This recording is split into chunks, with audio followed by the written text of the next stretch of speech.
कहानी का शीर्षक दूर की दोस्ती। आकाश एक छोटा शहर हरिद्वार का सीधा सादा लड़का था जो दिल्ली में इंजीनियरिंग की पढ़ाई के लिए आया था। वहीं दूसरी ओर अनन्या मुंबई की तेजतर्रार और आत्मनिर्भर लड़की थी जो दिल्ली में एमबीए कर रही थी। दोनों की मुलाकात एक ऑनलाइन बुक क्लब में हुई। धीरे धीरे चैटिंग बढ़ी, फिर कॉल्स, फिर वीडियो कॉल्स और दोस्ती गहरी होती चली गई। पर आज तक दोनों कभी आमने सामने नहीं मिले थे। हरिद्वार और मुंबई जितने दूर थे, आकाश और अनन्या के दिल उतने ही करीब आ चुके थे। दोनों अपनी अपनी समस्याएं, सपने और संघर्ष एक दूसरे से साझा करते। अनन्या के लिए आकाश की सादगी और ईमानदारी सुकून देने वाली थी, जबकि आकाश को अनन्या की समझदारी और आत्मविश्वास प्रेरणा देता था। दोनों एक दूसरे की जिंदगी का हिस्सा बन चुके थे, बिना एक भी बार मिले। एक दिन बुक क्लब की तरफ से दिल्ली में एक मीटअप रखा गया। आकाश और अनन्या दोनों को आमंत्रण मिला।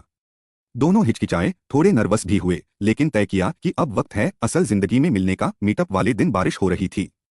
आकाश छतरी लेकर पहुंचा और जैसे ही अनन्या वहां पहुंची, पहली बार एक दूसरे को देख मुस्कुरा उठे। शब्दों की जरूरत नहीं थी। दोस्ती उस पल कुछ और गहरी हो गई। कॉलेज खत्म हुआ।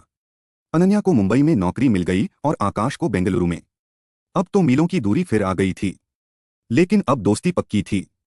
कॉल्स, चिट्ठियां, डिजिटल ही सही, वीडियो कॉल्स, सब चालू रहा। एक बार नेटवर्क खराब था, 2 दिन बात नहीं हो सकी, लेकिन तीसरे दिन दोनों ने एक दूसरे को एक ही वाक्य कहा, हमारी दोस्ती दूरी से नहीं डरती। 2 साल बाद जब अनन्या किसी ऑफिस वर्क के लिए बेंगलुरु आई, आकाश ने उसे एयरपोर्ट से लेने का वादा किया।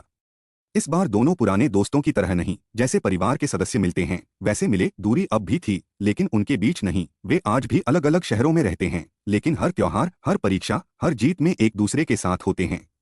मोरल, रिश्ते दूरी से नहीं, समझ, भरोसे और सच्चाई से बनते हैं। शहरों के बीच दूरियां हो सकती हैं, लेकिन दिल अगर पास हो तो दोस्ती हमेशा कायम रहती है।